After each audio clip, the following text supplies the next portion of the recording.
मरवाही उपचुनाव अपने अंतिम दौर पर है। आज मरवाही में सुबह 8 बजे से वोटिंग शुरू हो गई है। 10 तारीख को इसके नतीजे आ जाएंगे। बता दें कि मरवाही में छत्तीसगढ़ की एकमात्र सीट मरवाही में उपचुनाव हो रहा है और जहां एक सीट पर 8 प्रत्याशी हैं, कांग्रेस से के ध्रुव और भाजपा से गंभीर सिंह। सुबह 8 बजे से मतदान की प्रक्रिया है वो लगातार चल रही है और अब तक स्थिति क्या है, मरवाही में कितने परसेंटेज वोटिंग हो चुकी है, उसको लेकर अभी हम न्यूज़ रूम लाइव में हैं। हमारे सहयोगियों से लगातार चर्चा करेंगे और मरवाही की जितनी भी अपडेट होगी आप तक पहुंचाएंगे। हमारे साथ स्मिता है। स्मिता, मरवाही में अब तक कितने परसेंटेज वोटिंग हो चुकी है और क्या स्थिति है वहाँ पे? मरवाही में अभी 11 बजे तक 21.5% मतदान हुआ है और अगर बात करें महिलाओं की तो महिलाओं ने भी काफ़ी बढ़ चढ़कर हिस्सा लिया है। इसमें सबसे ज़्यादा अभी तक महिलाओं ने वोटिंग की है।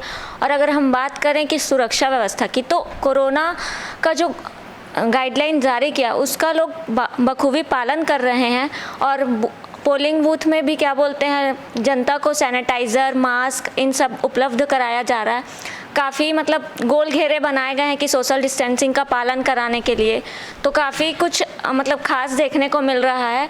और तो मरवाही में खास सुरक्षा के इंतजामात किए गए हैं लगातार, जो जिस प्रकार से चुनाव प्रणाली पर किसी प्रकार से कोरोना विघ्न न डाल सके उसको लेकर बखूबी वहाँ पे तैयारियां की गई हैं। बाकायदा सोशल डिस्टेंसिंग की जो बात आती है और किस प्रकार से चुनाव कराना है, वो सब चीज़ों की तैयारियां जिला प्रशासन के द्वारा कर ली गई हैं। हमारे साथ महेंद्र साहू जी हैं, इनसे बात करते हैं कि जो मरवाही की जो बात आती है, कहीं ना कहीं स्थिति जोगी और ये सब चीज़ों की बात आने लगती है। सर, मरवाही में वर्तमान जो स्थिति चल रही है, चुनाव को लेकर जो स्थिति चल रही है, जो बौखलाहट कांग्रेस और भाजपा के अंदर है, उसे आप किस तरह से देखते हैं? पूरी तरीके से मरवाही जो है एक इनका राजनीतिक रण बन गया है।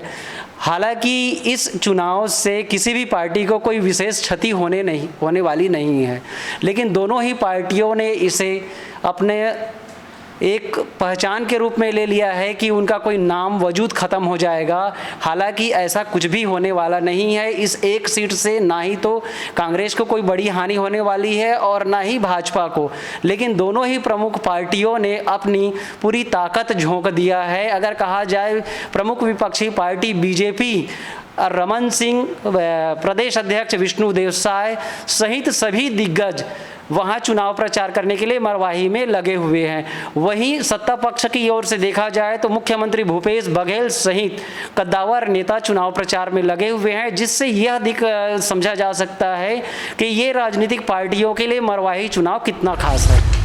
तो इन दिनों जो देखी जा रही है बात की, मरवाही चुनाव पे एक जो सीट है उस पर एकमात्र सीट पर उपचुनाव हो रहा है और जहां पे टोटल कुल 1,91,000 वहाँ पे मतदाता हैं जो इस बार मतदान करने के लिए जा रहे हैं। अभी भूपेश बघेल का एक बयान है, मरवाही चुनाव में उन्होंने जीत का दावा किया है। अभी वोटिंग चल रही है तो 11 बजे तक मरवाही में 21.5% जो है वोटिंग हो चुका है। वहाँ से जो वोटिंग परसेंटेज है वहाँ पे लगातार बढ़ने के जो आसार बताए जा रहे हैं।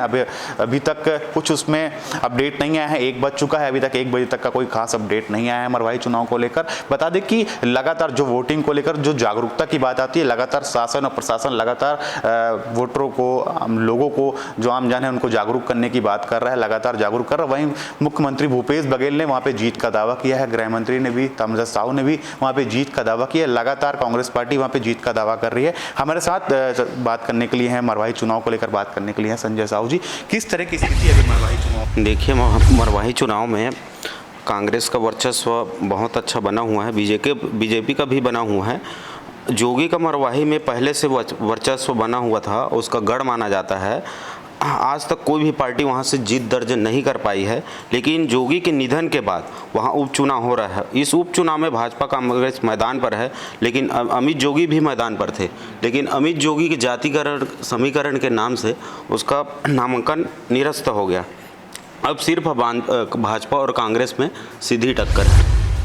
तो भाजपा और कांग्रेस में इस बार सीधी टक्कर है और अभी हम इस पर बात करते हैं। मरवाही पर जो अभी स्थिति जो है वर्तमान पे क्या स्थिति चल रही है और जिस तरह से जोगी का भारतीय जनता पार्टी में जाना और वहाँ पे जो से 3 प्रमुख दल थे, जोगी, कांग्रेस और भाजपा, तो किस तरह से चुनाव ना लड़ पाना और किस तरह से अमित जोगी का भारतीय जनता पार्टी में जाना, इस पर हम बात करेंगे। हमारे साथ समीर है। समीर, जिस प्रकार से समीकरण बताए जा रहे हैं कि शुरुआती तौर पे अमित जोगी का भारतीय जनता पार्टी पे चले जाना, ऋचा जोगी का चुनाव न लड़ पाना, अमित जोगी का चुनाव लड़, किस तरह से देखते हैं आप इसे?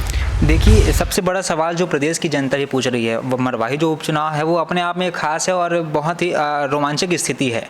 और जहां जोगी का जो गढ़ माना जाता था वो सही है कि किसी ने अभी तक जीत दर्ज नहीं की है, जोगी का पारंपरिक सीट रहा है।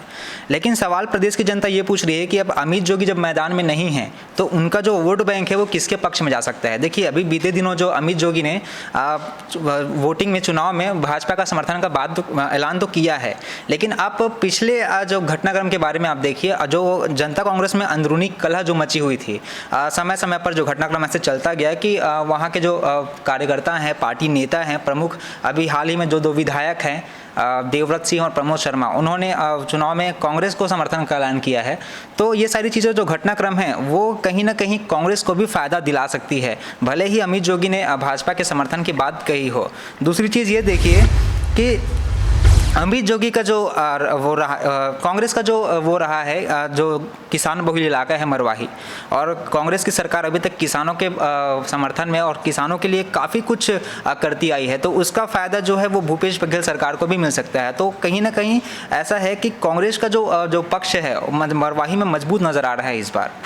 तो सीधी तो देखने वाली बात है कि जो कांग्रेस का जो पक्ष है वो कहीं ना कहीं मजबूत नज़र आ रहा है। फिर से आपको हम अपडेट कराना चाहेंगे कि अभी 11 बजे तक 21.25% मतदान अभी मरवाही पे हुए हैं। लगातार मरवाही पर जिला प्रशासन ने जो तैयारियां कर रखी थी, सोशल डिस्टेंसिंग के साथ किस तरीके से चुनाव कराए जाएँ, किसी प्रकार से जो कोरोना का जो डर है लोगों के अंदर किसी प्रकार से दिखना नहीं चाहिए, वो सारी चीज़ों को लेकर लगातार तैयारियाँ की गई थी। किस तरह से मास्क जो वितरण किए गए थे, सैनिटाइज किया गया था, हैंड ग्लव्स, तो ये सारी चीज़ों को लेकर मतदान हो रहे हैं। वहाँ पे सारी सुरक्षा के जितने भी जो हैं जो दायरे हैं वो उन्हें बना दिए गए हैं। बता दें कि 284 करीब मतदान केंद्र बनाए गए हैं वहाँ पे, जहाँ पे 4 अति संवेदनशील वहाँ पे जो क्षेत्र हैं।